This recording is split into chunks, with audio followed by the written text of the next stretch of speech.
Hi, and welcome to the 58th in our series on Middle Eastern Islamic history. This is the British Mandate of Iraq, and we're going to cover both the British Mandate and the period of the kingdom.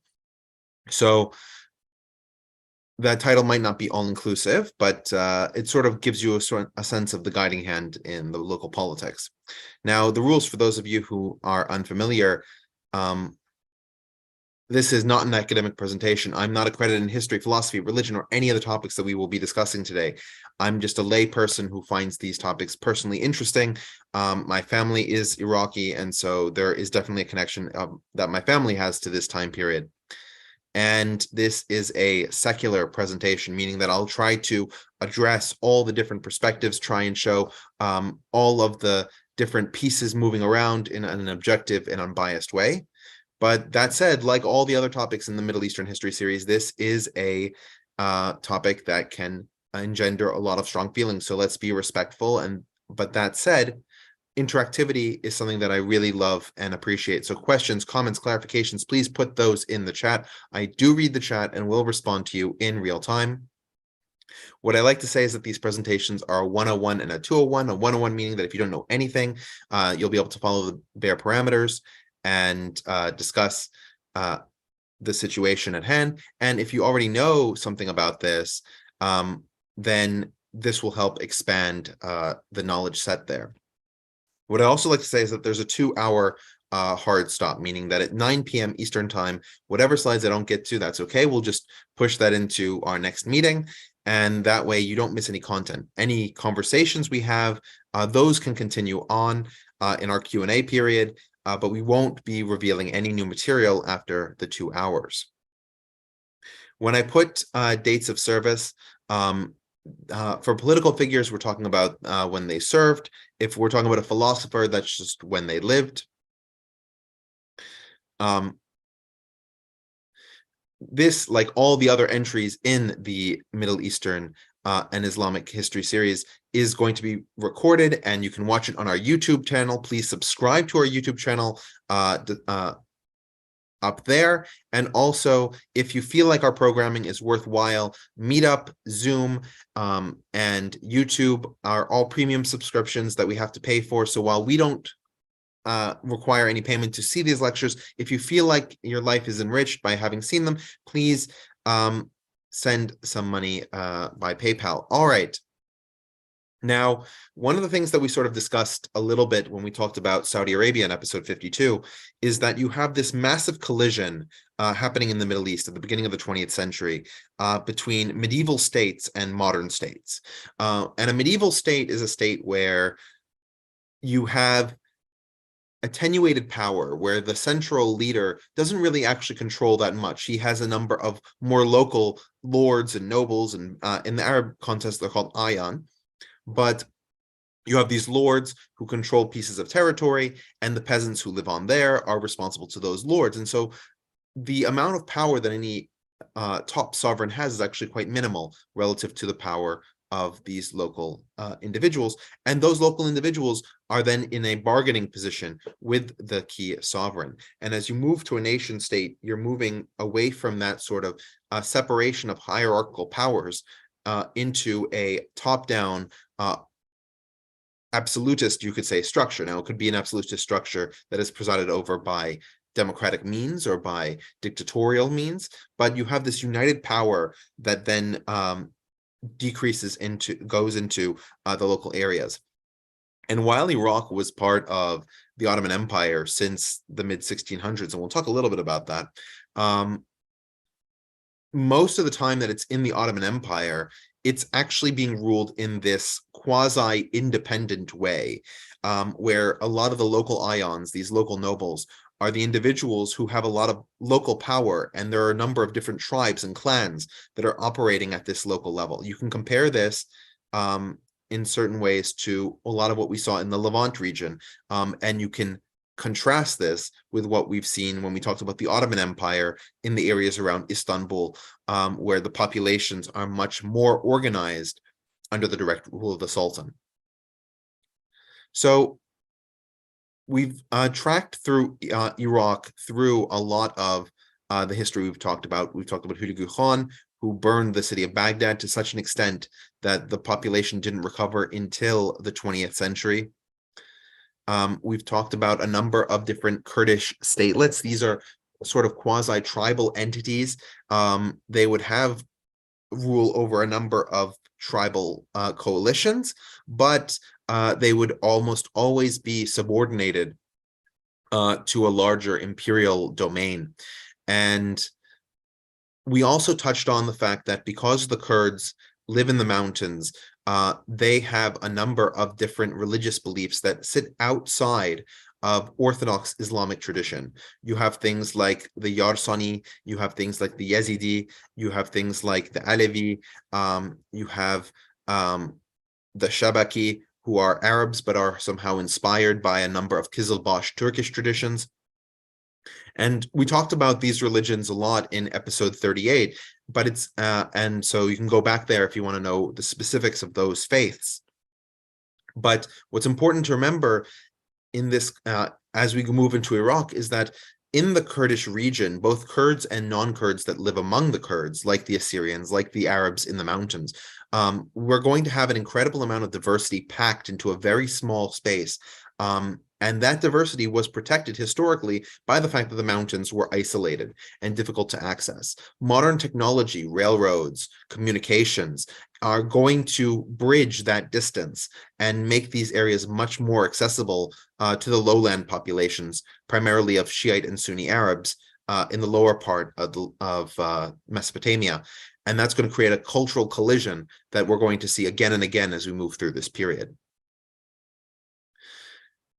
I just wanted to show a couple maps that really show the extent to which this autonomy existed within the Ottoman Empire. You can see, if you look at Iraq on the map on the right-hand side, you see that there are a number of regions of Iraq that are in purple. Those are regions that are ruled by Agha, or Kurdish nobles.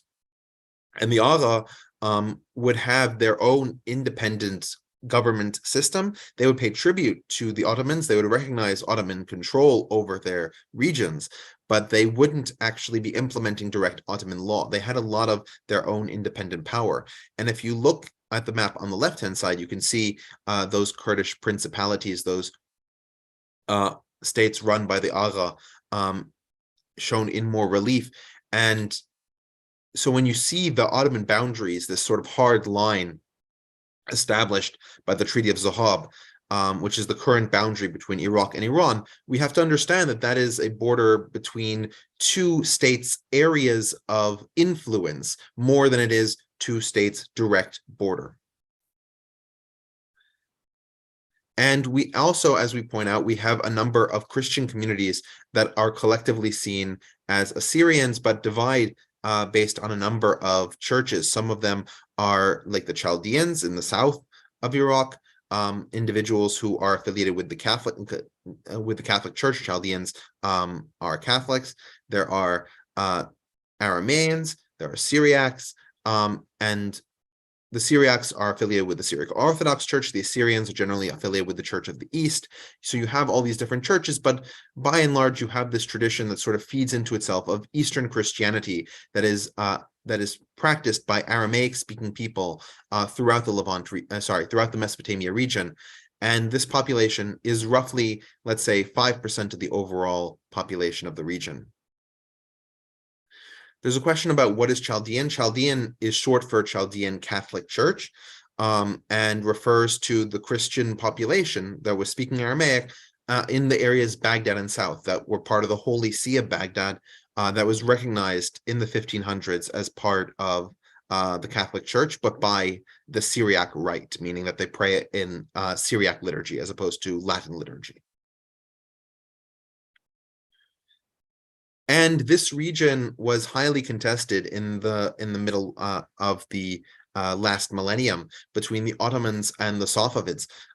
We talked about a number of these conflicts throughout some of the earlier entries of the series, and this territory accordingly shifted between those powers until really the mid-1600s, when it became solidified as being under Ottoman control. But that didn't mean that the war stopped. the wars continued along these border regions. And so despite the fact that the Persians didn't manage to retain control beyond the 1630s in a direct way, because of the confederal relationship between the Ottomans and the territories that were theoretically within their influence, Persians also had a degree of influence with these kingdoms and occasionally would trade with them, seed populations there. And because of the large Shiite presence in the south of Iraq, there was a lot of Iranian influence from the Shiite clergy that were going to seminaries in Iran and therefore spreading their message into Iraq. Now, there's a question of whether all of those four are Christian. Yes, they are. Whether all four of those are Catholic. No, only the Chaldeans are Catholic. The Syriacs are Syriac Orthodox, which is an Oriental Orthodoxy. The Church of the East is sometimes seen as Nestorian, sometimes seen as not. It's a non-Chalcedonian Christianity. And so they fall in different places in the division of Christianities. And there are even Assyrians today who are Protestant, some who are Eastern Orthodox. And so you have this wide variety of Christianities that exist within this territory, but who ethnically are in the process of unifying. But that's a very difficult situation within those communities. So we also spent some time talking about the relationships between the Kurds and the other populations that lived in their territory. Oftentimes, the non-Kurdish populations, like the Assyrians who lived in these regions, were individuals who were absolutely critical in the dynastic disputes between different Kurdish tribes. So, for example, we have the massacres at Hakkari, which is a region in what's today southeastern Turkey, in the Principality of Mukus. And you had a situation there where two different Kurdish leaders were vying for power. The Assyrians threw their weight behind one of these leaders, but the other one emerged triumphant, and accordingly he began massacres of the Assyrians. We also can note his, and that's Bedir Khan Beg from Bukhti. He was able to take over Mukus. And he also attacked the Yazidi in Sinjar. And so you have this continual situation where you have different Kurdish tribes moving against other Kurdish tribes in order to solidify their power relative to the Ottoman Sultan. So, of course, in a modern nation state, we don't have these kinds of relationships. It's not like Georgia and South Carolina go to war and the federal government just sort of sits out of it. But this is exactly what's happening in the eastern part of the Ottoman Empire, is that these tribes are independent enough that they have their own political allegiances and function more or less as independent countries. They just don't have the right of self-defense in the larger schema, right? They're not responsible for issues with Persia, let's say. There's a question about what percentage of the Assyrians were massacred. In this region, the massacres at Hakkari were responsible for probably around 20% of the Assyrians dying, but far more important was that it resulted in a number of petitions to the Ottoman Sultan, and those petitions to the Ottoman Sultan eventually led to more Ottoman presence in this region and the diminution of Kurds as an autonomous power grouping. Right, we start moving away from this level, a high level of autonomy, to increasing provincialization. And as I pointed out, Iraq was also south of the Kurdish regions, not directly governed by the Ottoman sultans either, despite the fact that it was Ottoman territory. Throughout most of the 18th century and some of the 19th century, it was actually ruled over by Georgians who had been taken as children, slaves, from the territory of Georgia, brought down to Iraq and turned into Mamluk, meaning slave soldiers, right? And eventually these Georgians became independent and created their own dynasty to rule over especially the territories of Baghdad and Basra, but on occasion also in the north, in Mosul. And you can see that the Georgians ran their territory as a military state. And because most of the land under their control was relatively flat, it meant that they were able to expand their control effectively, being that they were horse riders. And you can see the Georgian Guard on the right-hand side. You also have situations where the Iranian government, like Karim Khan of the Zand, invaded the city of Basra in the south. And it would take the Ottoman forces all together, along with these Georgian Mamluks, to repel them. And we talked about this also, I believe, in episode 39. And we talked about Karim Khan as well on his side of it. And similar to what we talked about with the Kurds, where they were quasi-independent nations throughout the 1700s, in the beginning of the 1800s, we start seeing the Ottomans begin to provincialize and modernize this situation in Mesopotamia. And so you can see Dawood Pasha or Dawood Manevellashvili was the last of these Georgians to rule over Iraq. He was deposed by Ali Riza Pasha, who became the Ottoman governor of the region. And so you begin to have the lessening of the power of the highest level tribes, but at the same time, the Ottomans couldn't just implement from the top down an entirely Constantinople-ish system in these regions. They were too far removed.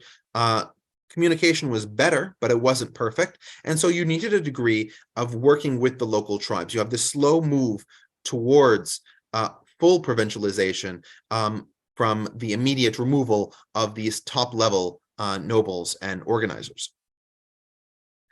And so you can see actually on the maps this attempt at centralization, the creation of numerous vilayets, and the vilayets had a top-down organizational system where below the vilayet you had the sanjaks, and below the sanjaks you had qazas. All of these are different names for different types of localities, but in the same way as you have vilayets in the Ottoman Empire, you would have states in the United States. In the same way you have sanjaks, you would have counties. In the same way that you'd have townships, you have qazas. And so each of these regions and subregions had a degree of autonomy, but at the same time, the Ottoman Empire was trying to standardize, trying to organize in the 19th century a coherent, unified system. And we've seen the difficulty of that when we talked about the Levant region, when we talked about the North Yemen, when we talked about Syria as well. So nothing really new here, but we see that in Iraq, because of its increasing distance from Constantinople, it's even harder to implement than in those other cases. We also talked about these ideas of nationalism and Islamic modernism. And unlike Egypt, Islamic modernism really doesn't fit in here. It's much closer to the Levantine case, where we have nationalisms coming to the fore. And the functional difference, right? We talked about Islamic modernism, that you should create a Muslim state. And the way that they're defining a Muslim state is that Islam is a progressive religion. It is a scientific-oriented religion. It is a modern religion, and so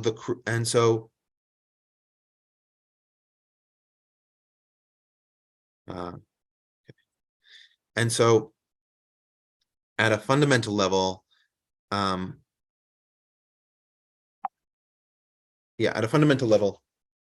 we have the creation of a modern or postmodern state that we can examine. Now, one of the key things is that the reason this ideology doesn't catch as well is that many of its practitioners are Sunni. Now, Jamal ad-Din Afghani was Shiite, and so there are Shiites who believe in Islamic modernism, but by and large, it was a Sunni belief, and so the Sunni minority really couldn't convince the Shiite majority that this would be viable. On the flip side, nationalism could unite the various different tribes, and so that was the one that came to the fore much more often. Now, just to sort of touch on, because Iraq is in the middle of Persia and Turkey and the Levant and Arabia, all these pressures on all these different sides all have an impact on Iraq. And so that's why I wanted to do Iraq last of all these different groups, because you see a lot of the stuff that we've been learning in the previous episodes beginning to have an effect here. So if we remember from Persia, we have a situation at the end of the 19th century, beginning of the 20th century, where we have a lot of British influence, we have British troops in the country, and we have advisors in the court of the Shah. However, there is a grassroots resistance to the beliefs of the Shah, primarily codified by the Grand Ayatollahs. These are leaders within the Shiite clergy who are incredibly well respected and command both within their own faith. You can think of them like cardinals in the Catholic Church or patriarchs in the Orthodox Church in terms of their level of intra-religious influence, but they also had incredible weight as pious people and commentators. And so, for example, when Hasan al-Shirazi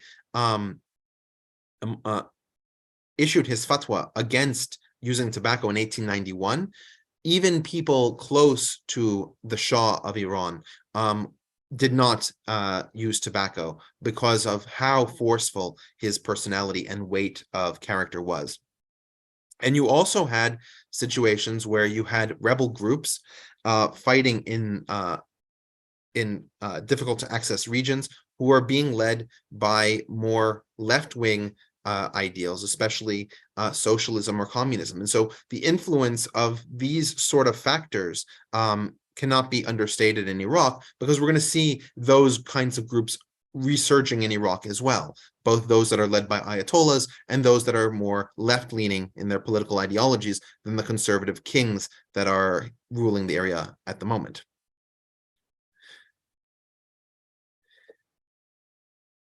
So we talked about in several of the episodes how the Young Turk Revolution really changed the organization of the Ottoman Empire in sort of a fast forward.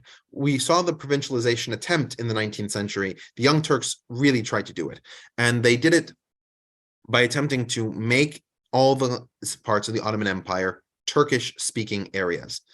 In Iraq, this was not terribly well received. This was seen as an infringement of the inherent sovereignty that the various peoples, the various tribes of Iraq had. And in fact, their modernization project and their Turkification project, which did a lot better in Anatolia and in the Levant region, really did not have as much of an impact in Iraq. And our final return to World War I, except perhaps if we return to Egypt, we'll have to go back there again. We see the 5 campaigns of World War I. Of course, this time we're going to focus a little bit more on Mesopotamia, because that is in itself an important campaign. And we talked a lot more in depth about World War I in episodes 45 and 46. But suffice it to say, the British decided to work with Hussein bin Ali Hashemi. Now, the Hashemi were a tribe that had been ruling over the Vilayat of the Hijaz, specifically the city of Mecca, for centuries. And the British, and previously they had accepted Ottoman control, but they'd accepted Ottoman control in much the same way that the Kurds and the Georgian Mamluks had accepted Ottoman control, in this sort of very distant, very minimally important way. One way you can see how much control he exerted versus how much control the Ottoman government in Constantinople exerted is that the government in Constantinople wanted to build a railway to Mecca, which would aid pilgrimages to the city. And the Sharif of Mecca actually decided to ban the construction of the railroad in his territory, and that is what held, right? The Ottoman Sultan was not able to violate the words of the Sharif of Mecca, who on paper is significantly less powerful than he is. After the British were able to effectively pay the Sharif of Mecca enough to pull him out of the Ottoman orbit, he started what was known as the Arab Revolt. And the Arab Revolt was largely unsuccessful. It stranded a few thousands of Ottoman troops in what's today Saudi Arabia, and therefore unable to fight on the other fronts. But by and large, it didn't liberate much territory until Allenby was able to enter with the Egyptian Expeditionary Force and take Palestine. Then they were able to march along the desert in parallel. But the relationship forged between the British and the family of the Hashemites is integral to understanding where the British Middle East would be in the subsequent decades.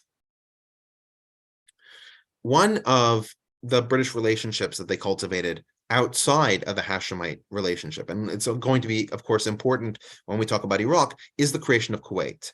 Now, Kuwait was one of these Khazas, right? We talked about the different levels of provincial authority. You had those vilayats, below the vilayats, you had the sanjaks, and below the sanjaks, you had Khazas. Kuwait was a Khaza that was part of the vilayat of Basra. So it was part of the larger part of what's today southern Iraq, but was spliced off by the British. In 1913, the British effectively made Mubarak bin Sabah as-Sabah his own emir, his own prince in his own right. And this, of course, was controversial in Arabic circles because he became emir by killing off two of his brothers. But the power of the British was such that they were able to secure the independence of Kuwait and bring Kuwait into the British orbit as a protectorate. This was critical for when the British in 1914 would want to launch a campaign to take all of Mesopotamia. They were able to arrive at Kuwait and take Fao, which was the one fortress that the Ottoman Empire still maintained on the Persian Gulf.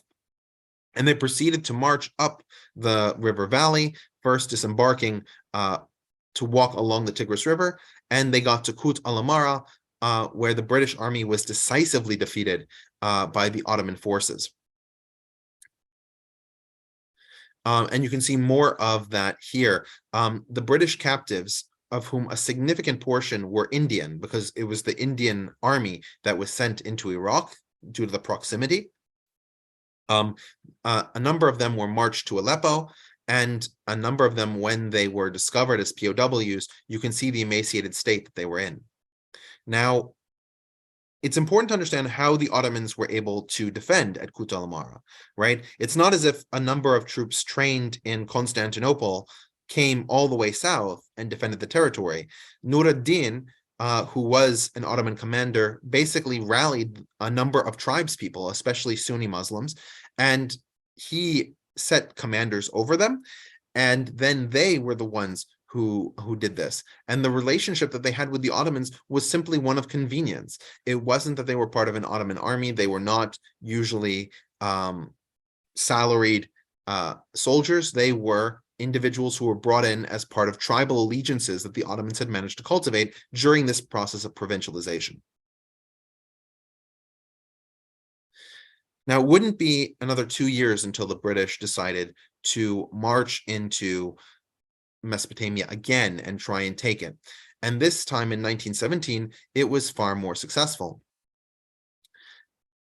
The way that they were able to do it this time was under the command of Stanley Maude and Gertrude Bell, who, while she was not a military attaché, she was incredibly knowledgeable about the tribes of Arabia and of Iraq. She spoke fluent Arabic and had been in the region for over 20 years.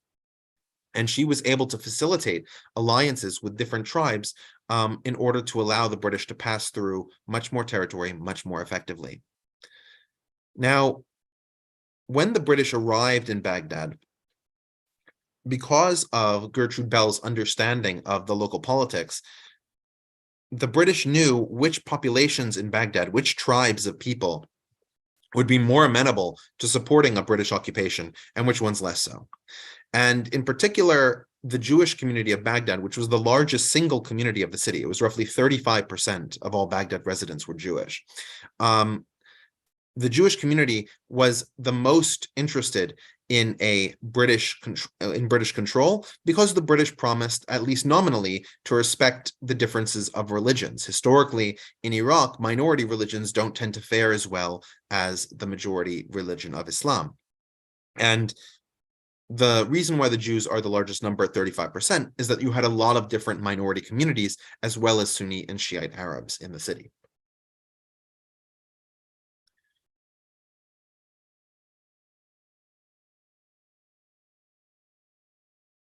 All right. So it's worth talking also about the Sykes-Picot Agreement. So in 1916, between these two invasions of Iraq, the British and French divide up the Middle East, and they decided to divide up the Middle East. Now, if we look very closely, you can see that the zone of British influence, that red zone and the B zone, don't include all of what is Iraq. The city of Mosul, which is directly north of Baghdad, is in the French zone. And we're going to actually talk about how that ended up becoming part of Iraq rather than being a French territory. There's a question as to whether the minorities in Iraq paid a special tax. The jizya tax was leveled until 1856 with the Hatay Humayun, which officially abolished the jizya. There's a question of where the Jews historically from Iraq. The Jewish community in Iraq had been there. They argue that they've been there since the Babylonian exile, roughly 2,500 years ago. There may have been Jewish communities before. There may be movement between the Jewish communities, but that's the argument. Okay.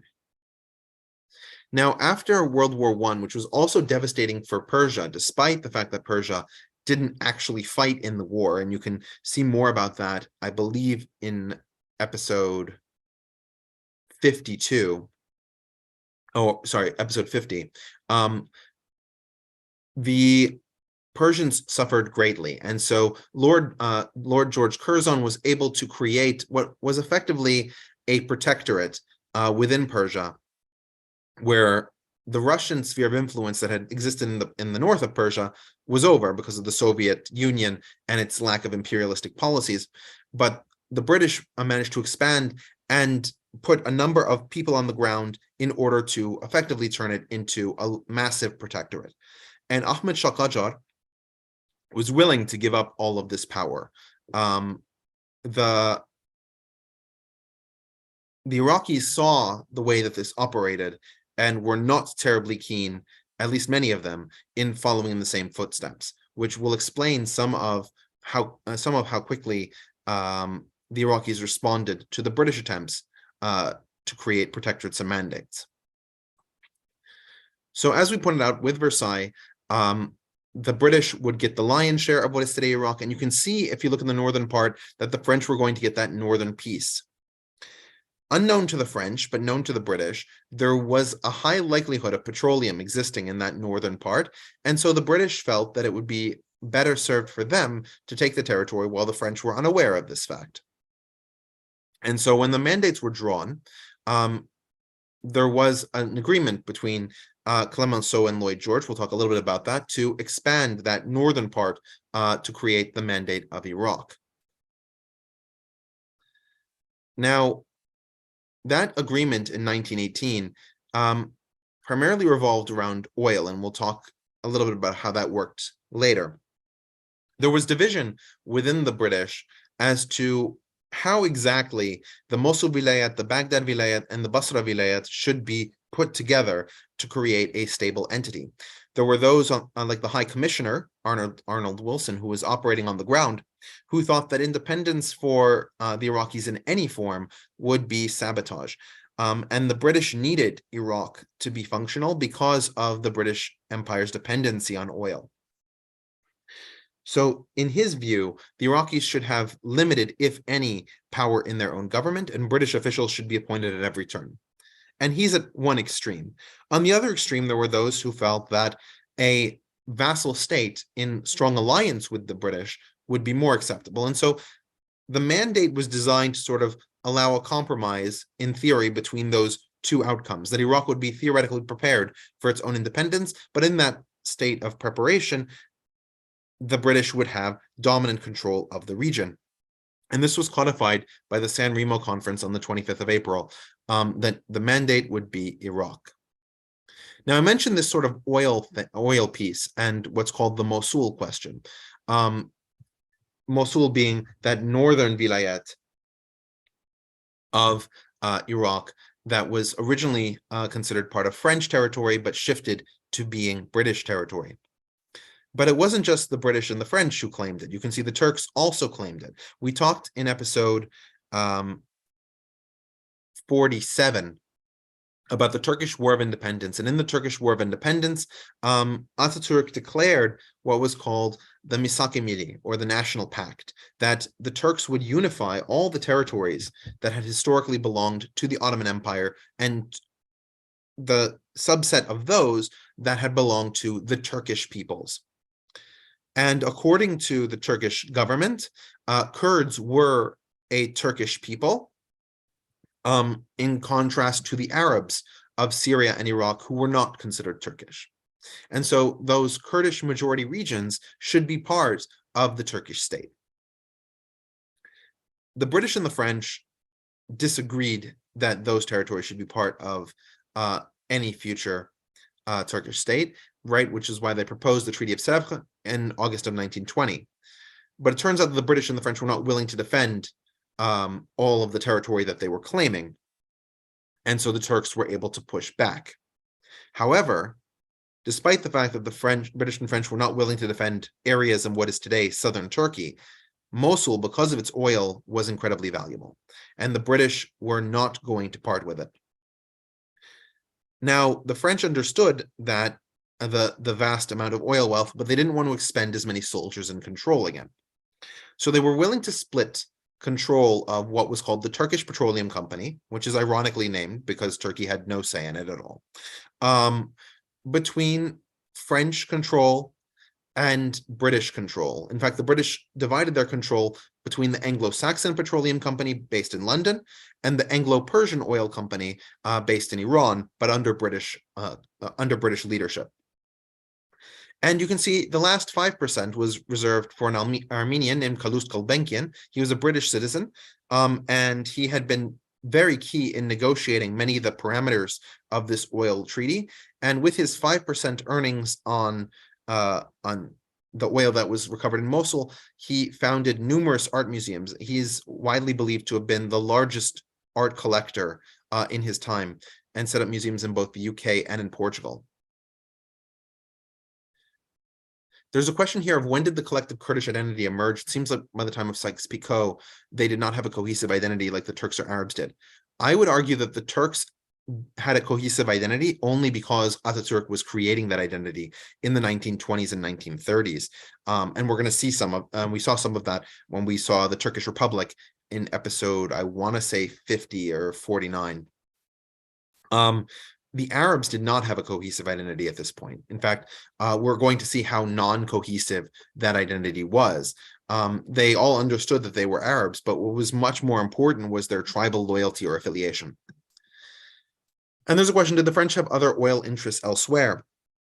The French didn't primarily colonize for the sake of oil. They had access to natural gas in Algeria, but by and large, the British needed oil because of the strong navy that the British had, and the French simply didn't have as many naval demands as the British did.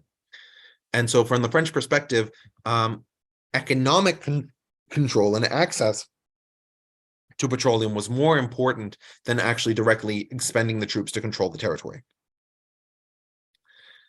So despite the fact that we're talking about the Turks wanting this territory, the French wanting this territory, the British wanting this territory, nobody seems to have consulted the Kurds over who should control this territory. And in fact, the Kurds themselves begin an uprising led by Mahmoud Barzanji. And we're going to talk a little bit about him when he comes back. But between 1919 and 1920, the Kurds actually organized in the city of Suleymaniye under Mahmoud Barzanji, and begin to try and hold off the British from moving their soldiers into the mountains. And they enter a set of negotiations with the Turks, seeing that the Turks might be a useful ally to play against the British.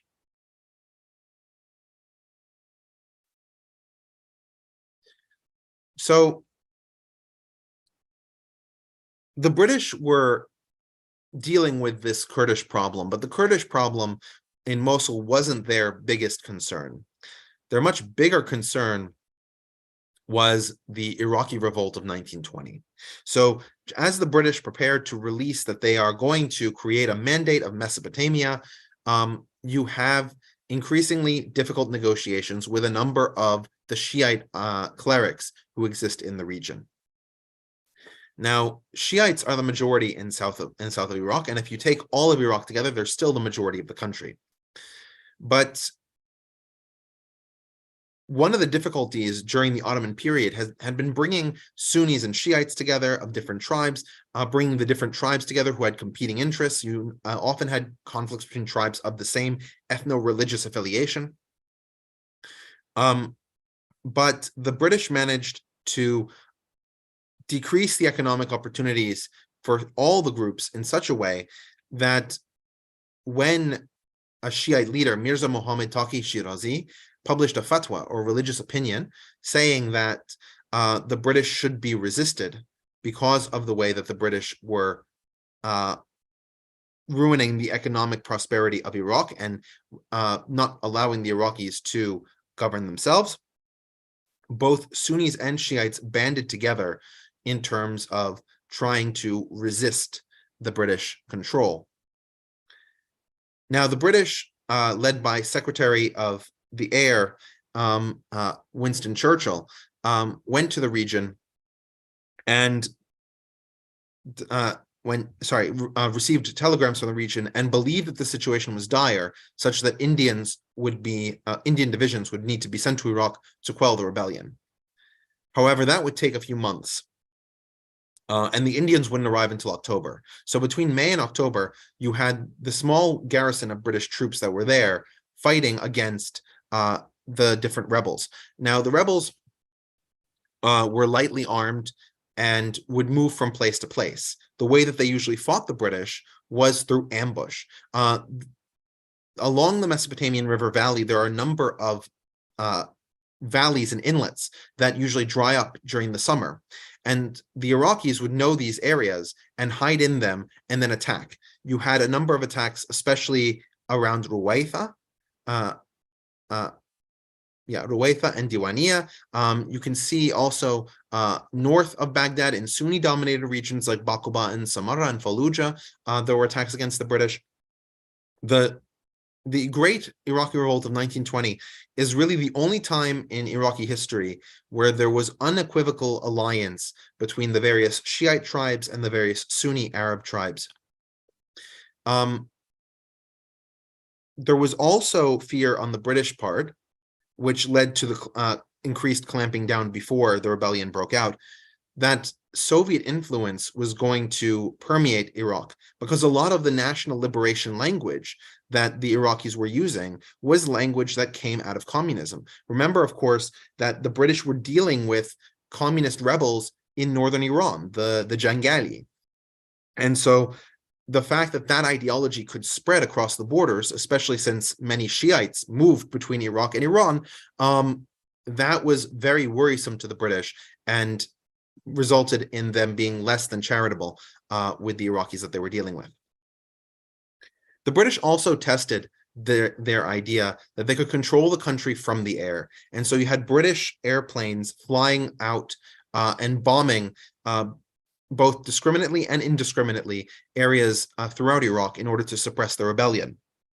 There was a degree to which it worked, but in truth, it actually inflamed more Iraqi tensions, given how many civilians were killed by the actions of the British in using airplanes. So, because the airplanes weren't completely effective, the British realized that they had to attack on the ground. And so they had built a set of trains that went from Mosul all the way to Basra throughout the entirety of the country. And they usually sent trains full of soldiers in order to attack and take these cities, especially in the south. And the Iraqis became very familiar with this tactic. And so what ended up happening is that they would sabotage the rail tracks. They would blow up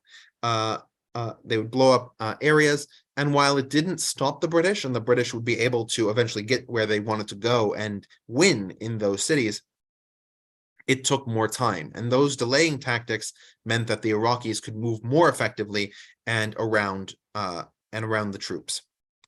The British also realized that they needed help, regional help. And so they turned to allies that they had had during World War I, which were the Assyrians. Now, we've talked about previously Aga Petros, who was an Assyrian military commander who fought on behalf of the Russian army during World War I. While those Assyrians, especially those of the Tiari tribe, had managed to maintain relations not just with the Russians, but with the British as well. And so the British began to create what were called the Iraq levies, or the military of Iraq made of ethnic Iraqis. And in the beginning, it had Assyrians, Turkmen, and Arabs. Assyrians, Kurds, and Turkmens, as well as Arabs. But increasingly, we're going to see the numbers of Arabs drop, both because of this revolt and because of the British creation of the Iraqi army, which we're going to talk about in a bit. But these Assyrians were key in helping the British figure out where exactly they needed to go in order to put down the uprising. And the uprising was put down in October of 1920, when those Indian troops were able to supplement the British command and effectively rout the villages. Numerous leaders were sent into exile, like Mirza Muhammad Taqi Shirazi. And Iraq was pacified but not made peaceful, right? The British were only able to use military force to prevent the country from erupting again. And so they set about talking in Cairo about what to do about the situation. While that is all happening, while in 1920 you have this revolt going on, you have, if we remember, King Faisal losing his country of Hashemite Syria to the French after the Battle of Maysalun in July of 1920. So in the middle of this rebellion in Iraq, we have the Hashemites losing power in Syria. And Faisal went into exile for a little bit. And so when this meeting occurs in Cairo in March of 1921, he attends the meeting with his attaché, Nuri Said, who would eventually become his prime minister. And the British at that moment decide that King Faisal was somebody with whom the British could have a relationship. Faisal was the son of Hussein ibn Ali, the Sharif of Mecca. And so he had done right by the family. Also, his brother, Abdullah, had been installed as the king of Jordan, and that was working out rather well for the British. We talked about how this Abdullah basically ran a pro-British state without the need for British soldiers. And so they thought that Faisal I could do the same thing. Gertrude Bell, in particular, was enamored with him because his pedigree meant that he would be acceptable to both Sunnis and Shiites. His being a Sunni meant that he would not be swayed by Shiite mujtahids, these ayatollahs and other leaders, but that he would keep a more level head with regards to power.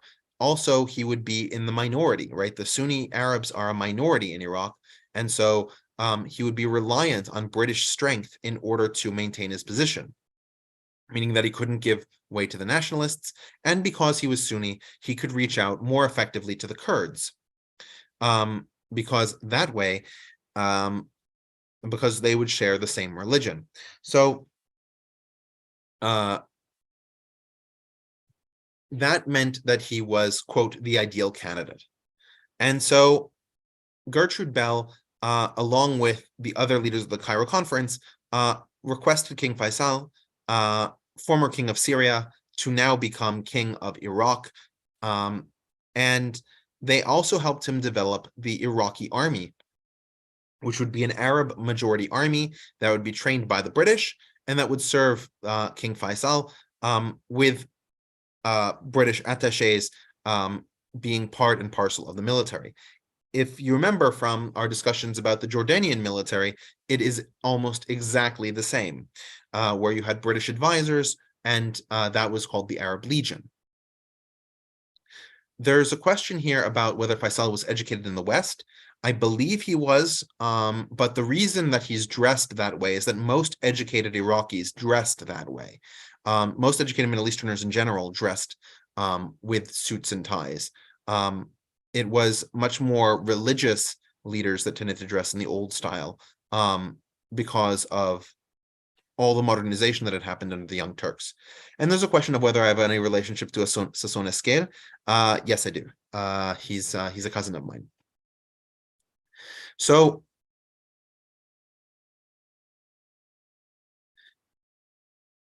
in terms of building the financial system of Iraq, Gertrude Bell leaned heavily on the Jewish community within the city of Baghdad. Now, the Jewish community in the city of Baghdad, as I said, was a very large community, and it was disproportionately large. There weren't Jews in many of the other cities of Iraq in such substantial numbers. Now, Sasson Esquel, you can see him in this picture. He's in the middle of the 5 people seated. He's in the middle.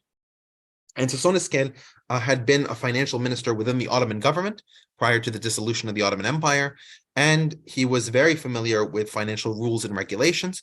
And so he was tasked by the British and King Faisal with creating the financial system for Iraq, of setting all of the financial laws, of organizing the economic development. And in fact, 25% of Iraq's today extant laws on financial systems were written by Sasson Esquel. You can also, if you see at the end of that row on the right-hand side, you see Menachem Saleh Daniel. He was one of the wealthiest Iraqi Jews whose wealth was indigenous to Iraq, as opposed to the Sassoon and Kaduri families, whose wealth was primarily based in India and in China. But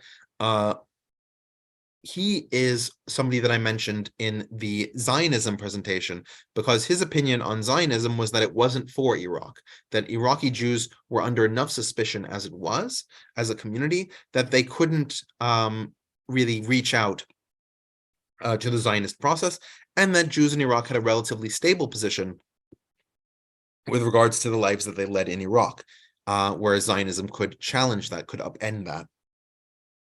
And so he, like many Iraqi Jews, was opposed to Zionism, if not in theory, in terms of its implementation, in terms of recruiting people among the Iraqi population. We also see Faisal create the Iraqi flag.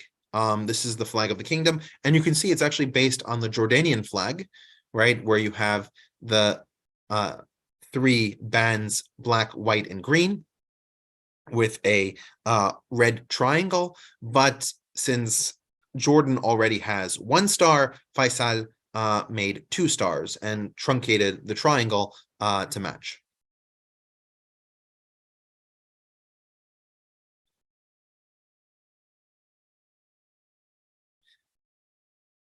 This is a reminder that in the case of Iran, where the British were again afraid of the communists because of the Jangali rebellion, they basically created a situation where Reza Khan, who was virulently anti-communist, would come to power and exert a military dictatorship over the country.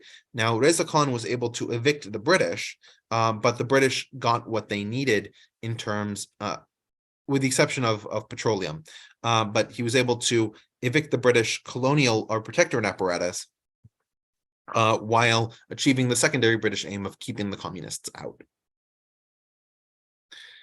And a strong Iraq with that Iraqi army was essential, as the Saudis were moving further north. And the British led by Percy Cox, were able to negotiate with Ibn Saud to create the formal boundary between Iraq and Saudi Arabia, and Kuwait and Saudi Arabia at Al-Qair.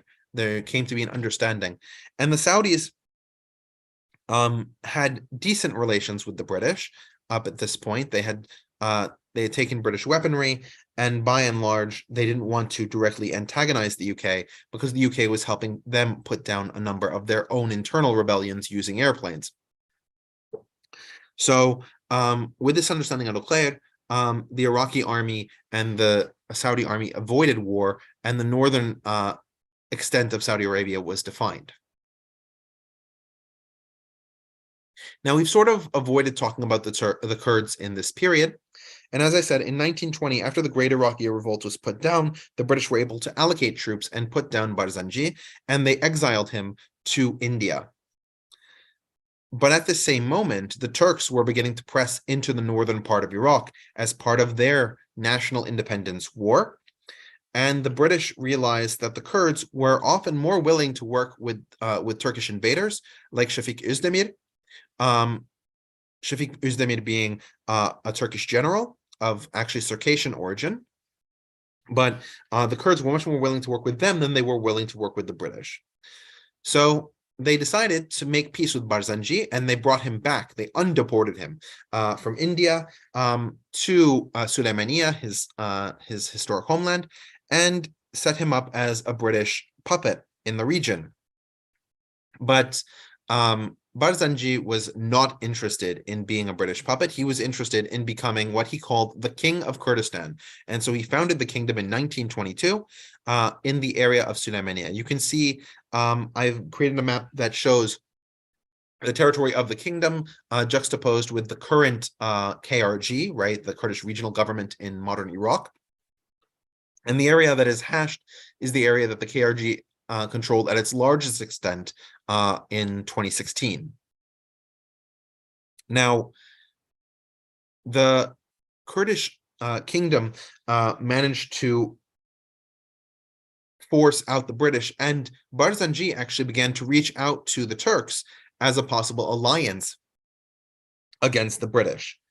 That said, the British were finally able to force the Turks out militarily, and they deposed Barzanji again.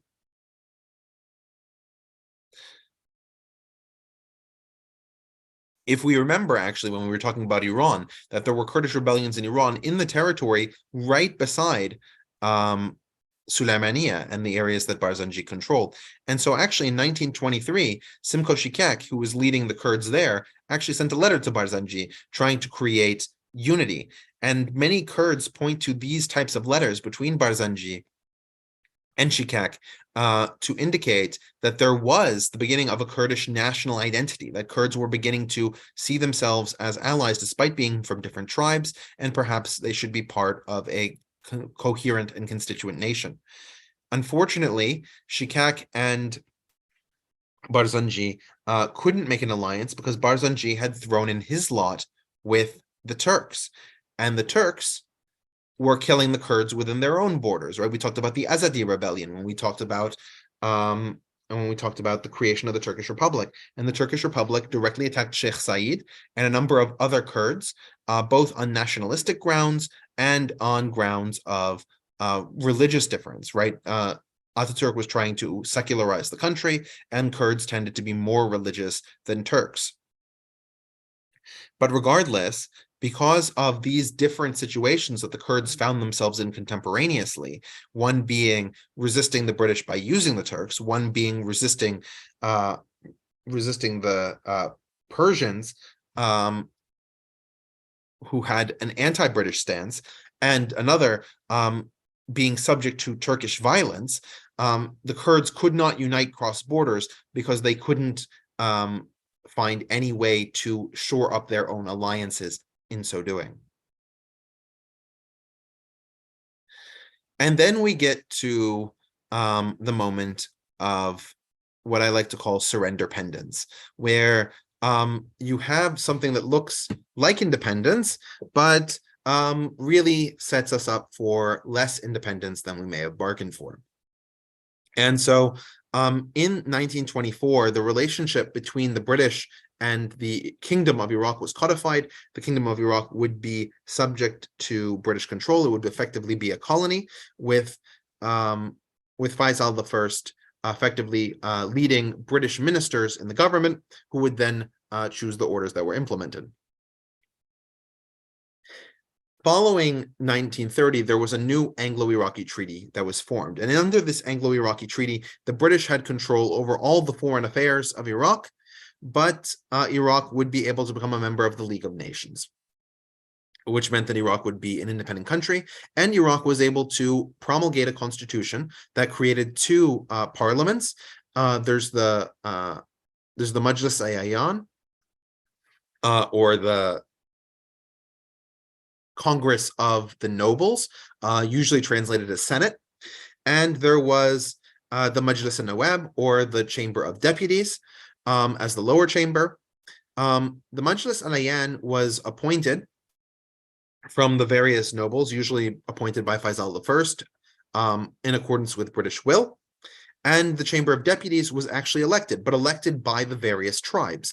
So what ended up happening is that the Chamber of Deputies, rather than being a true democratic representation of the population, the tribal leaders would simply tell their tribes who to vote for, and you would have large unified voting for a single candidate, which meant that in many ways the Chamber of Deputies represented the same interests as the Ayan were representing, right? These were already people who were well instantiated.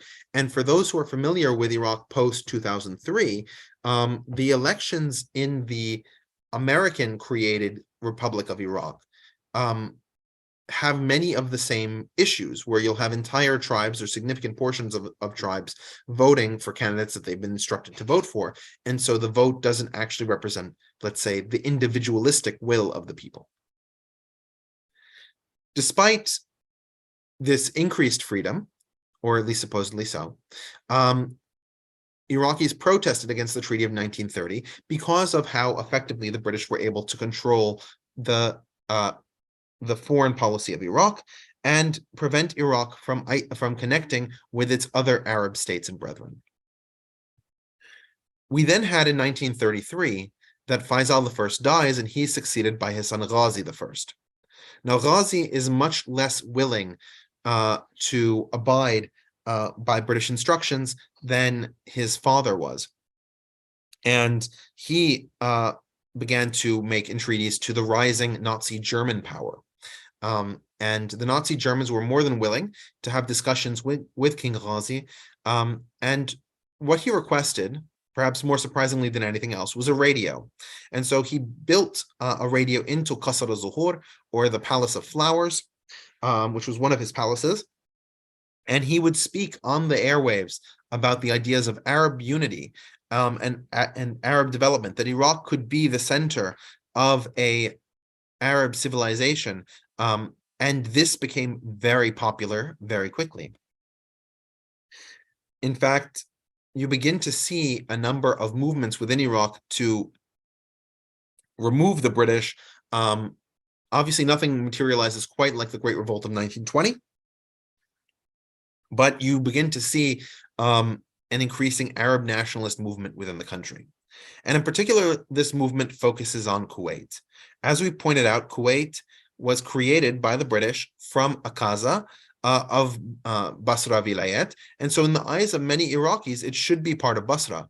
Additionally, Kuwait was functionally cutting off the outflow of a number of the rivers that are flowing out of Iraq. The Tigris and Euphrates has a delta, and so a number of those deltas come directly into Kuwaiti space. Now, King Ghazi tried to negotiate with the British over access to Kuwait.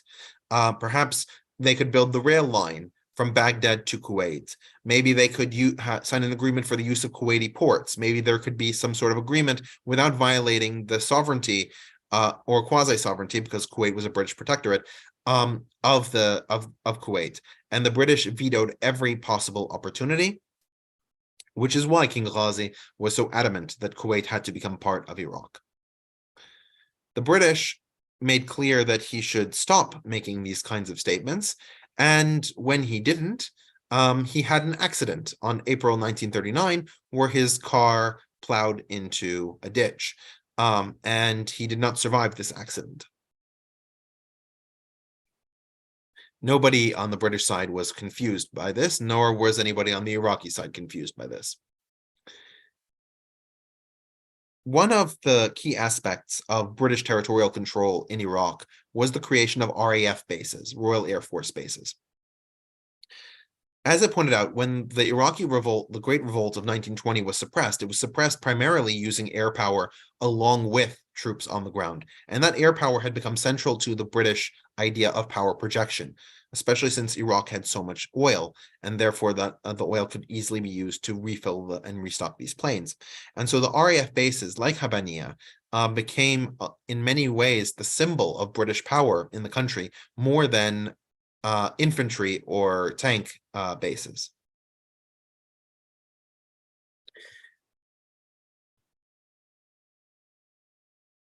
There's a question of whether the US helped Iraq with Ghazi's accident.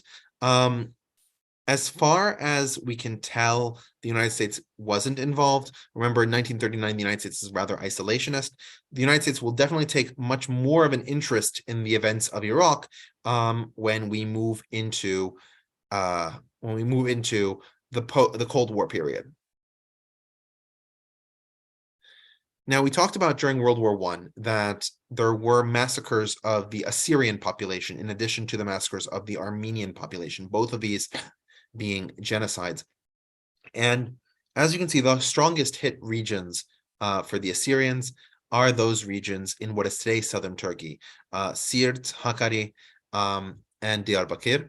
But you can also see that Mosul was part of that territory, and Mosul was part of Iraq.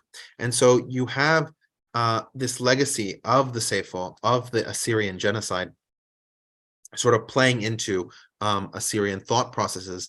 And that is why many of the Assyrians joined those Iraq levies. In fact, by the late 20s, the Iraq levies had banned further Iraqi Arabs from joining, sending them to the Iraqi army, which increasingly became stronger and stronger, despite having at least nominally British control. So the Iraq levies came to be called the Assyrian levies because by 1932, over 70% of their soldiers were composed of Assyrians. Now, Iraq finally got independence, at least in name, in 1932, when it was recognized by the League of Nations, and the British gave more control of the Iraqi military, the Iraqi army, over to the Iraqi government under Faisal the first, just as he was on his deathbed. And in that sort of period, while he was sick and Ghazi the first had not yet taken control, a Kurdish Arab general, he was half Kurdish, half Arab, named Bakr Sidqi, took the Iraqi army and moved it against the Assyrian population in the northern part of Iraq. You can see the 36 or so townships that were attacked on this in-depth map. In many cases, both Arabs and Kurds from the civilian population would pillage areas in which the army had entered. And the reason that these massacres are known as the Simele massacres is that in one particular event, a lot of the Assyrians who were fleeing fled to the city of Simele, where the flag of the Kingdom of Iraq was flying, and they were promised protection from the hordes, from the Iraqi army led by Sidqi. However, once the Iraqi army got close, the flag was lowered, and the population, both in the town and outside of the town, converged on those Assyrians, massacring the population. Assyrians today still commemorate the location of the Simele massacre, and the name Simele has been used to refer now to all of those Assyrians who died and are connected with this event. To give a little bit more context, you had attempts by Assyrian leaders like Malik Yaqub Ismail, who was one of these levies, to get arms from Syria to protect themselves as the British were going to leave control of the Iraqi army to the Iraqis. But because of the history of the Assyrians being in league with the British, there was a lot of anti-Assyrian sentiment among Iraqi Arabs and Iraqi Kurds. And so the opportunity presented by Bakr Siddiqui was just too good to pass up on that grudge basis, and also too good to pass up on simply a material acquisition basis. You could take your neighbor's possessions. The Assyrians have commemorated these attacks with a number of churches to the martyrs. That's one of them in actually the city of Simele. And Assyrians actually commemorate not only the massacres at Simele, but the Seifo on the day when all of those Assyrians were killed in the city. But it wasn't just the Assyrians who were targeted, and the Assyrian targeting may make a certain degree of sense because of the Assyrian connection to the British. The other groups, much less so. In 1935, there were attempts to draft the Yazidi, another minority from the north of Iraq, living in the city of Sinjar, over to join the Iraqi army. And again, Siddiqui led the Iraqi army in killing over 200 Yazidi until they would comply. Now, the Yazidi at this point, unlike the Assyrians, had not generally been fighting as a coherent unit, and so lacked any organizational structure that could effectively resist. Not that the Assyrians did well at resisting, but they had a command structure. But far bigger than the attacks on the Assyrians and the Yazidi were the attacks on the Shiites. And the Shiites began to revolt in 1935 and 1936 in the cities of Ar-Rumaytha and Diwaniyah for several reasons. But among them was that Shiites were effectively living under a glass ceiling. When the Iraqi army was constituted, most of its leaders were Sunnis. And they were Sunnis because those were individuals who had had military training in the Ottoman period, and so the British found it useful to keep them in power. On the same side, there was a Shia phobia among the British occupying authorities because of the Shia connection to Iran, and because of the fact that, in their view, the Shiites were rather uneducated and simplistic. They lived primarily on farms in the south, and they couldn't be relied on to govern effectively. And so the British fostered a system that would empower Sunnis at the expense of Shiites. That's not to say that that didn't exist before. In fact, most of the governors of the various vilayats in the Ottoman Empire had all been Sunnis, and military recruitment among Shiites in the armies of the Ottoman Empire was very low. So, but the British decided to instantiate and organize this system so that almost all the Shiites were faced with a situation where they had less direct control over their own development. You also saw massive economic shifts as the country began to modernize, and those who were best poised to economically improve under these situations were those in the Sunni Arab, Jewish, and Christian populations, but not among the Shiite population, whose life in agriculture was much more difficult to maintain in these growing chaotic times.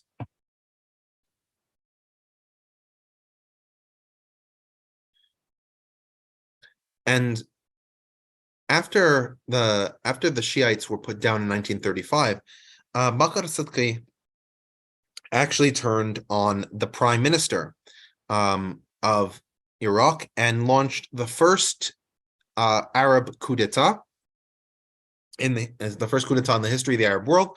And Bakr Siddiqui appointed himself prime minister under King Ghazi and began to solidify his control of the country. During the 10 months that he was in power, he actually began to reach out to a number of the leaders in other countries in the region, primarily Ataturk and Reza Shah in Turkey and in Iran, respectively. And when he did this, he was able to bring Iraq into what was called the Sa'adabad Pact, where it functioned, or at least theoretically functioned, as sort of a NATO between Turkey, Iraq, Afghanistan, and Iran. It didn't really work out well, and the Sa'adabad Pact was eventually disbanded. But it really showed that Iraq was interested in being committed to the region, through this act. But after that 10 months, he was himself killed, and the previous government restored. There are debates as to why this happened. Bakr Sidqi was rather anti-British, and the British did want to remove him. And so the Iraqi general position is that Bakr Sidqi was assassinated by British-paid Iraqis in order to remove him from power and force the Iraqis back into a position of British subservience. The British position is that there were a number of Iraqis who were disenchanted when Bakr Sidqi took power, because when he did so, he assassinated a very powerful Iraqi named Ja'far al-Askari. And al-Askari was very beloved by those in the military. Many of those who had supported Bakr Sidqi's coup up until the assassination of al-Askari were no longer interested in supporting Sidqi.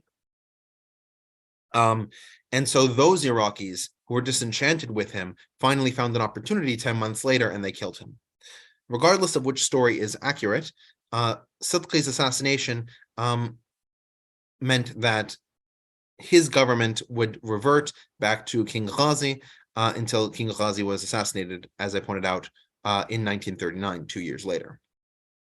So as you're moving into the 1930s, you sort of have three different Iraqi responses to British presence in the region. The first one, and probably the most common, is Arab nationalism. So Arab nationalism is this idea that the Iraqi identity and the possibility of an Iraqi future comes from Iraqis being Arabs and being able to pull on that legacy of Arab history. Things like the conquests of Khalid ibn Walid, things like the stories of Harun al-Rashid, the caliph of the Abbasid Empire, who ruled from Baghdad. All of these different ideas. And like Harun al-Rashid, who had control over numerous what are today states in the Arab world, Iraq's power should emanate, and there's no reason why, according to the Arab nationalists, that Iraqi power should be constrained to the artificial borders that the British have created, that it should resonate throughout the Arab world and should connect to that Arab identity. The Arab nationalists also believed that a peaceful approach with the British was not going to achieve the creation of an Arab state. You needed a revolution. And in some ways, this borrows from the ideas of the Communist Manifesto, that the only way to create a regime that would follow this new ideology would be through a national revolution that would upend the current political order. And finally, Arab nationalists found it very difficult to separate the history of the Arab people from Islam as a religion. And most Arab nationalists argued that an Arab nationalism without a faith in Islam would be immoral and cruel. And so those things were needed together. Of course, the pitfall of Arab nationalism is that Iraq had numerous non-Arab populations. You had the Christians and Jews, as we've talked about, like the Christians, like the Assyrians. You have the Kurds, who are probably the largest non-Arab population. And among the Kurds, you have numerous different religious groups that are non-Muslim, like the Yazidis, like the Yarsanis, like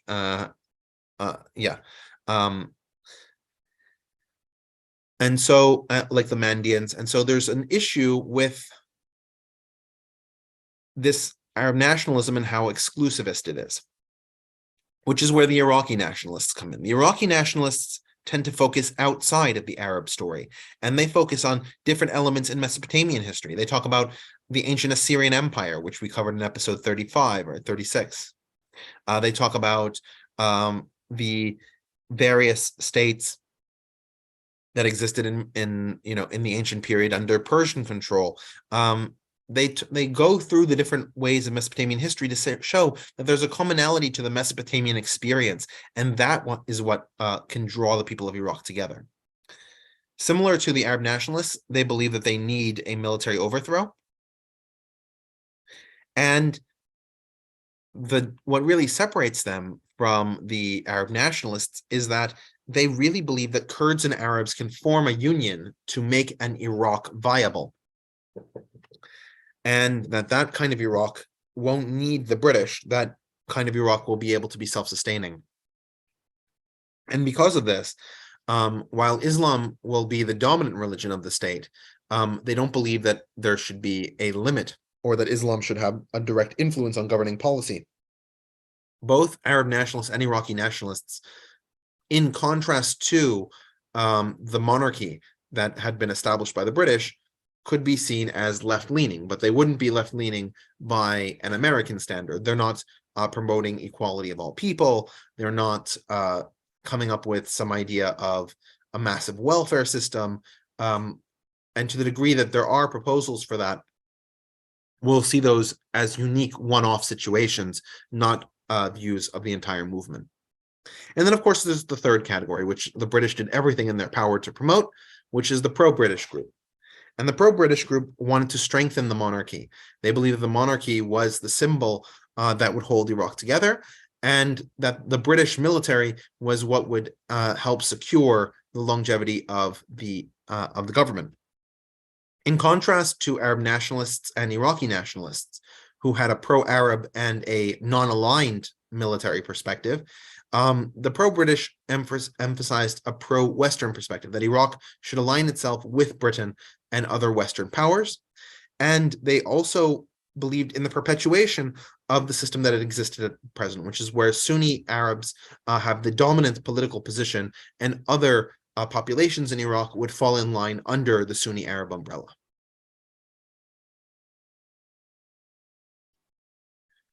So after King Ghazi's accident, there was a problem in terms of maintaining the Iraqi monarchy. Ghazi had no brothers, and so the next king would be his son, Faisal II, who was 4 at the time.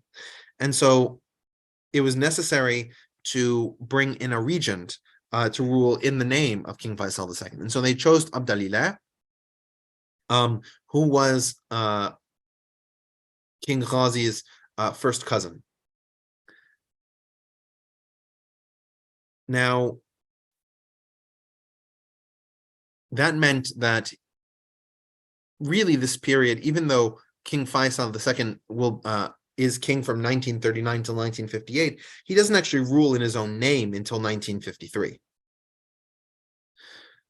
And of course, between 1939 and 1953, a massive calamity hits the entire world. And it's called Pokemon. No.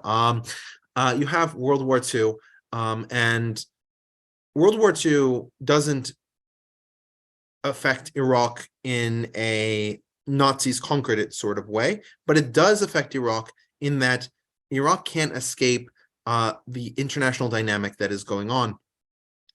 And during the regency of Abdalillah, Nuri Said, who we've seen before, he was with Faisal I, and he is pro-British in his political orientation, is the prime minister of Iraq. Now, under the Treaty of 1930, Nuri Said is required to declare war on the Nazis because he is in an alliance with the British, but he refuses to do so given how unpopular the British are in Iraq, and instead argues that he will be neutral. He will not support the Nazis, as many in his cabinet would want to, but he won't support the British either. The British are incensed by this, but given the fact that they have bigger fish to fry elsewhere, they don't push it as much as they otherwise could.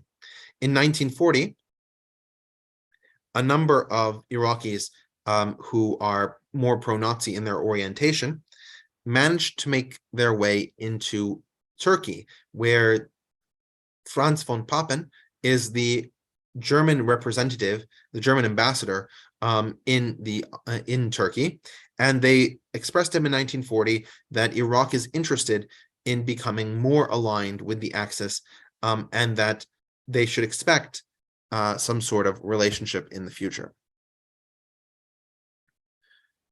So in 1941, what ends up happening is that you have a revolt in Iraq led by what is called the Golden Square. Now, the Golden Square is 4 different military colonels. Those 4 colonels are led by Salahuddin al-Sabah, and al-Sabah and these other 3 colonels decide that they want to create a pro-Axis government. So they bring to the fore Rashid Ali al-Gailani to be the prime minister of Iraq. And he and Haj Amin al-Husseini declare that they are creating a state that is in alliance with the Axis powers. Now, this was not something that happened all of a sudden. This was something that happened with an extensive amount of planning. In terms of the ideology that motivated them, a lot of that can be chalked up to Sa'd al-Khusri, who was an Arab nationalist par excellence. In fact, most Arab nationalist writings are derivative of his original view. And his view was that Arab identity is not a chosen identity. Arab identity is simply something that is. And a person may, if a person speaks Arabic and lives in the Arabic culture, he is an Arab, regardless of how much he protests, regardless of how much he disagrees. He is an Arab. And that should show you just how fundamental he saw Arab identity as being. Ironically, he spoke with what's said to be a strong Turkish accent in his Arabic, but he had created the curriculum in Iraq for a number of the Iraqi schools. And so many in this generation of military leaders had read his kinds of works and came to his sort of view. On the German side, after the relations with von Papen, the Germans decided to send Fritz Grobe as an ambassador to Iraq. And Fritz Grobe helped facilitate relationships between Nazi commanders and Iraqi military leaders, including joint retreats and the publishing of pro-Nazi propaganda in Arabic.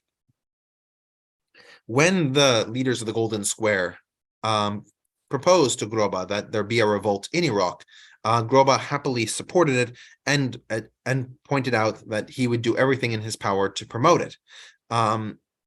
Even Hitler issued a declaration that Iraq should be supported, given that it was a way to remove a British power in the Middle East. When the coup took place, before the coup took place on the 1st of April, on the 30th of March, the regent Abdalillah got news that a coup was likely to happen, and he fled across the border to Iran with Faisal. So neither of those two could be killed, but the coup did take place, and from April until the end of May, the Golden Square was in power over Iraq. In order to bring Iraq back into the British Empire, which was critical for British oil supplies, the British coordinated a joint attack from the Jordanian border using the Arab Legion, and from the Persian Gulf using Indian troops like the 10th Indian Infantry. The conflict started, though, not because the British sent in these forces, but because the government of the Golden Square made its way to RAF Habaniya, right, that big Air Force base very close to Baghdad, and demanded that the British surrender the Air Force base. The British refused, and that's where the conflict started, at this isolated Air Force base. And in fact, the Arab Legion advance from Jordan was specifically designed in order to prevent that Air Force base from being isolated on all sides. What ended up happening is that the British, along with the Assyrian levies on the base, were able to hold out for a few weeks until the British were able to protect that position. You then had the Germans send over 2 squadrons of planes to assist the pro-coup forces, and these were called the Flieger für Irak. These planes fought against the British planes over the skies of Iraq in order to try and control the territory, but at the end of May, the British were able to begin to encircle Iraq. as they were at the edge of Iraq, it was the Jewish holiday of Shavuot on the 1st and 2nd of June, 1941, and there began a massive pogrom against the Jews. It's estimated that around 800 Jews died, many more were injured, and there was significant property damage to those Jews within the city. The British did not try to stop the unrest until 2 days later. There's a question, is it a fair assumption that the Middle East sided with Germany because of anti-British sentiments? That's certainly part of it. One of the slides that I had, and it's something that we could sort of go into or not, is that there was this idea of Muslim superiority that existed because the Muslims had received the Quran. This was the idea developed by Kawakibah in his book al-Qura. And because of this, a lot of the Nazi ideas that applied to the Aryan nation, them being a superior people, that they have rights that have been trampled on because of fifth columns in their midst, was very applicable to Middle Easterners about their own situation. And we have versions of Mein Kampf that were published in the 1930s in the Arab world, where the half chapter that Hitler writes about how Arabs are subhuman intentionally was not translated, right? So you have this sort of sense of ideological similarity as well as alliance of convenience.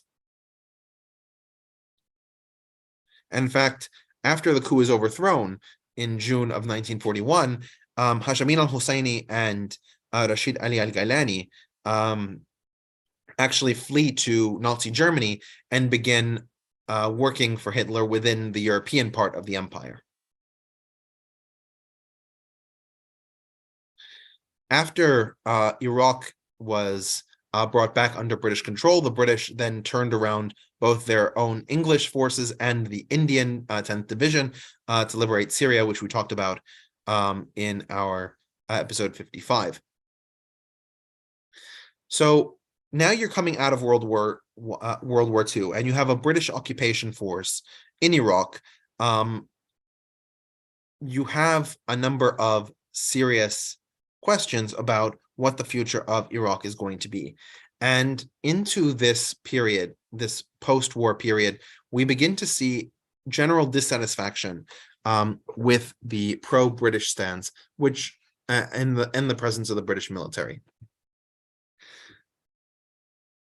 The issue, though, is that the treaty that was signed in 1932 is up for renewal. And so Nuri al-Said, that prime minister, and Abdalillah are in London negotiating without the knowledge of either House of Parliament, the Anglo-Iraqi Treaty, and they actually sign an Anglo-Iraqi Treaty of 1948.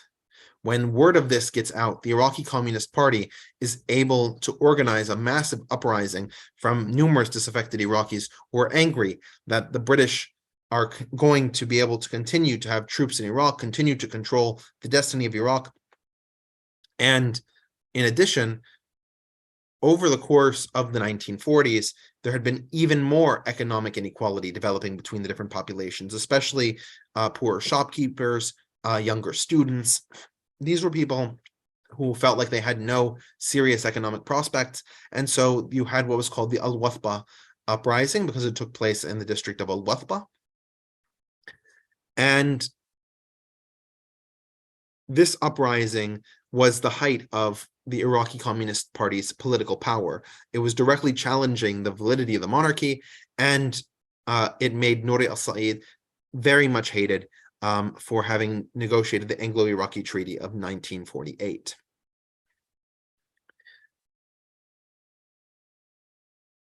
The British did pull their troops out of Iraq, but by and large, the monarchy was tainted now with sort of this British problem.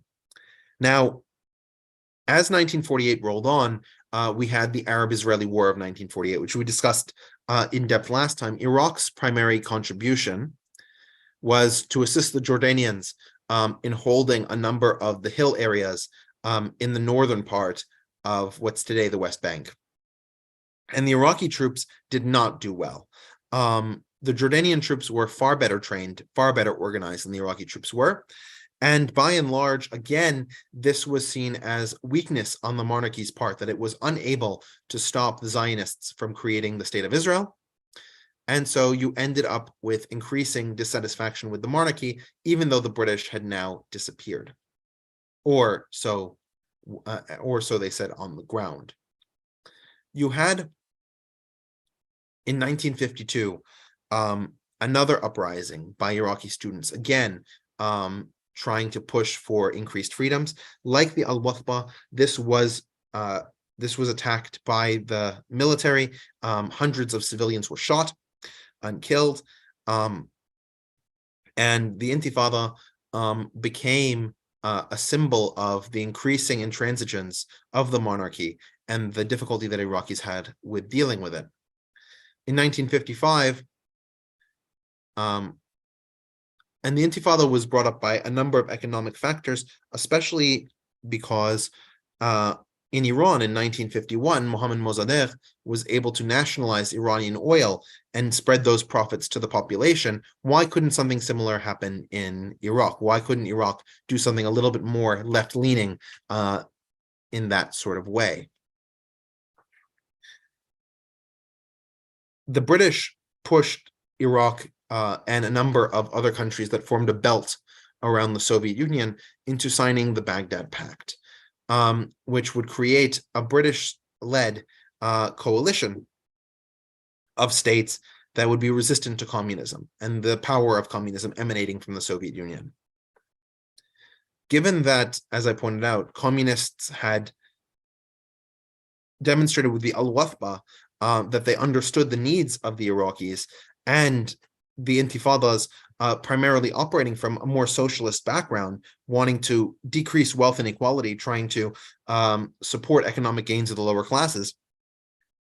The entry of the monarchy into this alliance, which was increasingly how the monarchy saw its only route of survival, was through alliance with the British because of how hated it had become with the local population, it only intensified that feeling. It's worth noting, though, that by this point, the Communist Party itself wasn't as powerful as it had been at the time of Al-Wathba, because the communists were following the Soviet Union in many respects, and the Soviet Union was in favor of the partition between the Jewish and Arab states in UNGA Resolution 181, which alienated them from many Iraqis when they took that position.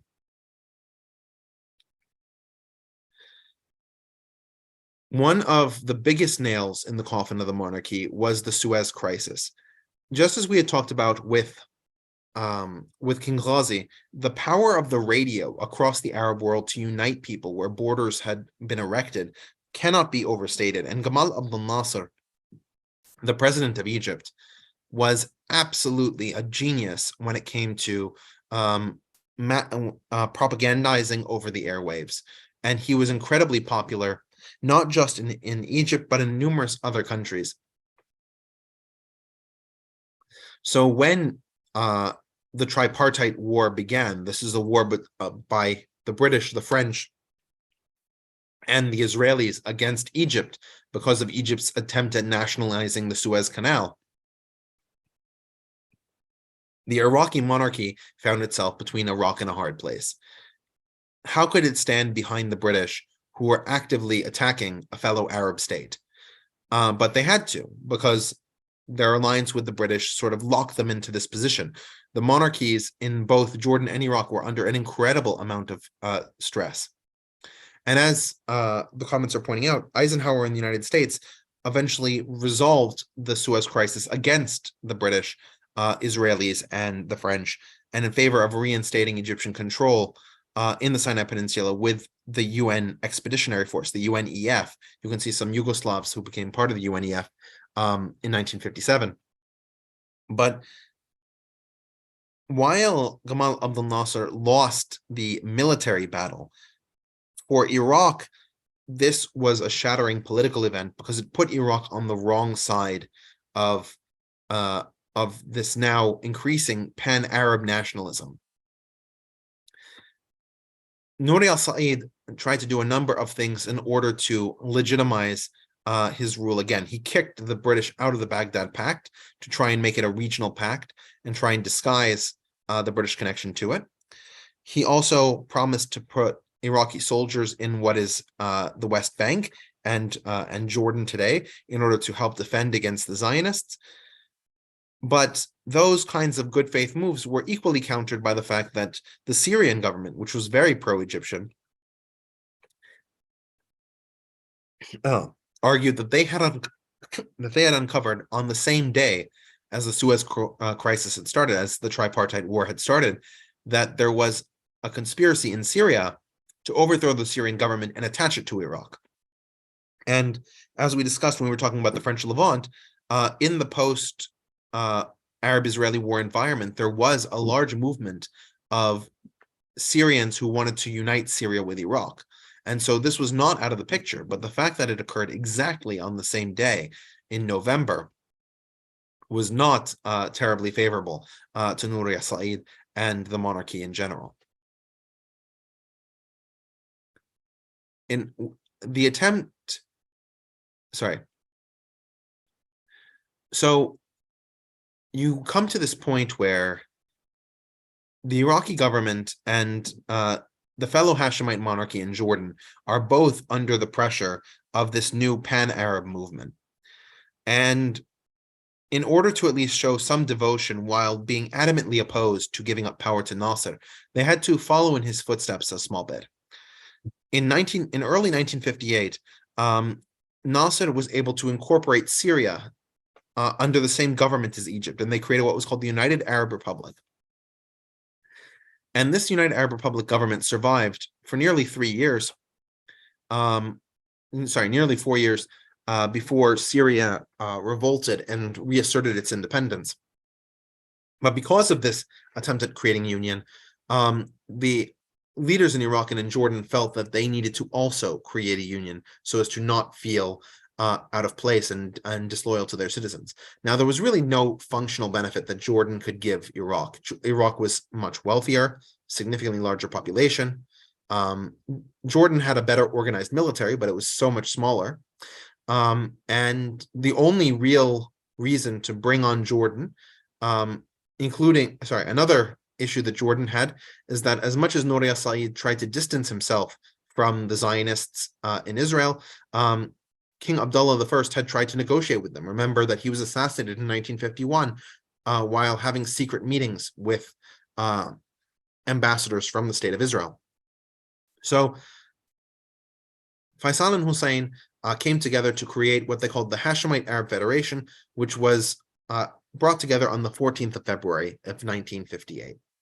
Now, the problem with this union was that Faisal II and Hussein also reached out to Abdullah III as-Salim as-Sabah, the current emir of Kuwait. Now, remember, Kuwait is still a British protectorate. Kuwait doesn't stop being a British protectorate until the 1960s. But since Kuwait had always been a part of Iraq, according to most Iraqis, both in the monarchy and opposed to the monarchy, it made sense in their view, if they were going to unite more territories, they should at least unite all the territories of Iraq. And they summoned Abdullah III to discuss the possibility of unification. Whether Abdullah III would have consented or not is not known. What is known is that the British were thoroughly incensed by the possibility that their protectorate could be taken and annexed to an independent state. And by this move, Nuri al-Said had alienated his one ally in the world who could adequately defend his government, which was the British government. And so there was a disposition of forces towards that West Bank position that had to pass through Baghdad, and it was led by General Abdul Karim Qasim. You can see him on the right-hand side. He's the tallest man in the picture. And General Abdul Karim Qasim had modeled a revolt based on what had happened that put Gamal Abdel Nasser in power in 1952. And in so doing, he was able to create what he called the Iraqi Free Officers. And he went into Baghdad, hunted down Faisal II and his family, as well as Nuri al-Said, took the bodies and gave them to the protesters. And you can see the images are, of course, disturbing, but the bodies of Abdalillah, the regent, right, the former regent, and Nuri al-Said, which were butchered. And Abdul Karim Qasim is a unique individual in that his mother was Shiite and his father was Sunni, meaning that he was an Arab of mixed heritage. He also had good relations with the Kurds. You can see in the front row sitting down with the white shirt and sort of grayish tie, Naqshbandi, who was a Kurdish member of the Iraqi military. He also had good relations with other Arab nationalists. You can see Michel Aflaq at the bottom right end of the picture. And all of these individuals were brought together to create the Republic of Iraq, which would be a kingdom that would be entirely based on Iraqi nationalism. In fact, there's a reason why there are no Islamic symbols on this flag, as opposed to a lot of other Middle Eastern flags that you may be familiar with that have things like Allahu Akbar on them, or the Shahada, or the witness statement that God exists, and all these things. Instead, you have a sun representing the god Shamash, who was the historic Mesopotamian god who created the universe and brought light, right? So you had this situation where Abdul Karim Qasim has now seized control of the government in what's called the 14th of July Revolution, and he declares this Republic of Iraq into existence. The international world was stunned, both by how quickly it occurred and how out of the thought process it had been, that nobody had expected such a thing to have occurred. In Jordan, of course, the reaction was incredibly frightened by King Hussein, who was a young child at the time, who was young at the time. You saw the picture on the previous slide. And he did everything in his power to concentrate his authority and prevent a similar revolt from removing him from power. The West was even more bothered by the ascension of Abdul Karim Qasim, because they saw this as a removal of a Western ally in the Middle East in exchange for someone that they didn't quite understand. And Abdul Karim Qasim did not endear himself to the West. He decided to quickly end and repudiate the Anglo-Iraqi Treaty of 1948 and take a position in the non-aligned movement. He also legitimized the Iraqi Communist Party, which had gone underground in the last 10 years of the monarchy. And he also began to reach out to the Soviet Union for assistance and development, which meant that he might be slipping outside of the grip of the Western powers. So we end up with this massive shift in Iraqi policy under Abdul Karim Qasim, and we will discuss that next time we come back to Iraq. So questions, comments, clarifications, please put those in the chat. And while you're formulating those, also, if you want to speak, please, please raise your hand, and I'll call on you if you prefer to ask or talk in that way. All right, while we're waiting for those to pour in, we are History Mostly Ancient Discussions. I am Richard Sassoon, presenting you with Middle Eastern Islamic history. In 2 weeks, we will resume, because next week is Thanksgiving, so we're going to take a break. But in 2 weeks, we're going to finish the second half of Egypt, and that's going to be a joint presentation between Mark and myself, where I'll cover most of modern Egyptian history up to the Free Officers Rebellion in 1952. And Mark will talk about Egypt in World War II, because there were massive battles between the British and the Nazis in Egyptian territory that are really important from a larger World War II perspective, in addition to the history of the Middle East perspective. We also have Greco-Roman civilization that meets periodically. You have Asian philosophy and Greco-Roman philosophy. Asian philosophy is continuing Saturdays at 7 p.m. Aaron and I will do another European Union security in January or mid-December. We haven't decided. And the other series are also going to have episodes soon. And of course, in January, we will return to the Russo-Ukrainian War and talk about additional updates. And we even have older series like Battles of World War II, The Ancient World, Jewish History, History of the Americas, all kinds of really interesting stuff. Go to our website, our YouTube page, and you can see over 400 hours of content in all of these different series. So back to those questions. Does anybody have anything that they want to say, anything they want to ask, any curiosity about these sorts of issues? There's a question of how did the French and British not get into arguments when drawing demarcations like the Sykes-Picot line? Oh, there were numerous arguments between the French and the British. You can actually read the negotiations behind the Sykes-Picot, I believe, because Trotsky published them. The negotiation took place in St. Petersburg under the direction of Russia's foreign minister Sergei Sazonov. And so when the communists came to power in the Soviet Union, they actually released the Sykes-Picot Agreement and all the negotiations that went along with it. So there were certainly differences of opinion about who would get what, and what we see in that map is the final consensus, not the various different possibilities.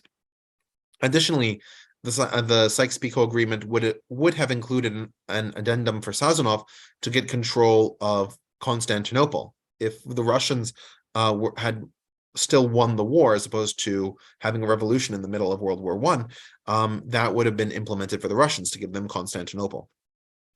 So there were all kinds of different negotiations that went into that. It's not simply as straightforward. There's a question as to why wasn't Russia included in the Versailles Convention? Russia wasn't included because Russia wasn't a victor. Russia disappeared. The Soviet Union was not considered by the Western powers, by the Entente powers, to be a successor state to Russia. It was considered to be an enemy state.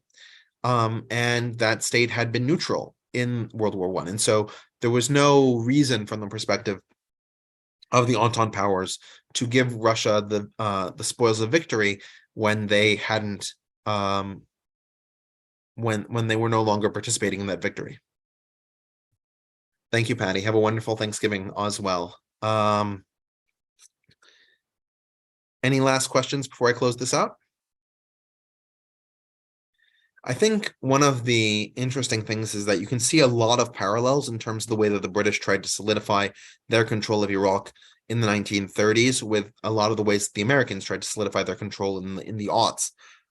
You have this, sort of attempt to go to like different regions and put down the different revolts, trying to empower the National Army. The National Army gets sort of out of control. You have to sort of rein it in.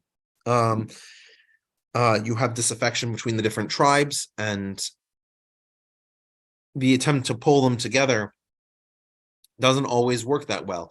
And the increasing reliance on the West ends up being its own vicious cycle of you have to rely on the West to defend you, in the case of Nuri al-Said, as the population starts to like you less and less. But because you're relying on the West, you have to make choices that are directly in opposition to the will of the general will of the people, which furthers your need for their support.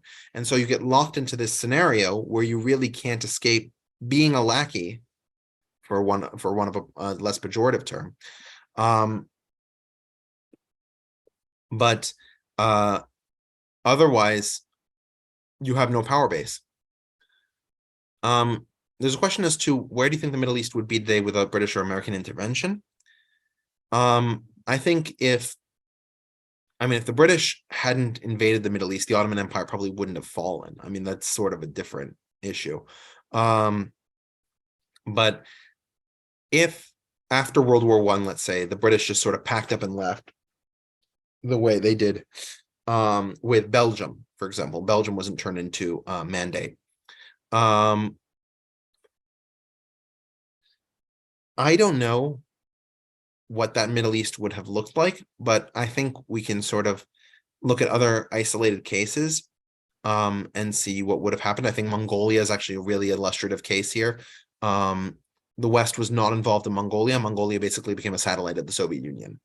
And the Soviet Union was making huge inroads with the Comintern, Communist International, into a lot of areas in the Middle East, and they were kept out by the British protectorates and Ataturk's nationalism, which was a direct result of British pressure in Turkey. So I think that you would have a lot more communist states or quasi-communist states in the Middle East. It would have looked something closer to what Mongolia looked like under the Soviet period, or like what Africa looked like during the Cold War, where you had a lot of communist states next to capitalist states, or yeah. And I think that's what would have happened. There's a question of, was it during the Suez Crisis that most of Egypt's Jews left the country permanently? Absolutely, and I was planning to cover that when I go over Egypt in that period, in the Pan-Arab period. As a result of the Suez Crisis and the Levant affair, which is when Israeli spies worked with Egypt's Karaite Jewish community. Karaite Jews are Jews who don't follow the rules of the rabbis. But they worked with the Karaite Jewish community in an attempt to facilitate a bombing in Egypt. It didn't really work out. The Egyptians discovered it.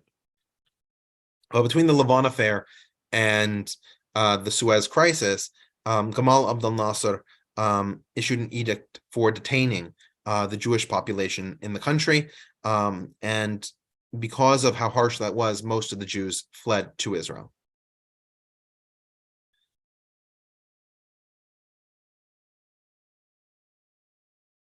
All right, so seeing as that's sort of where we're at, happy Thanksgiving, everybody, and I'll see you in 2 weeks.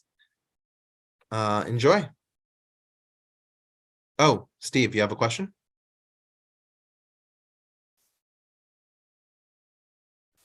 No, just saying hi and bye and thank you. Thank you. All right.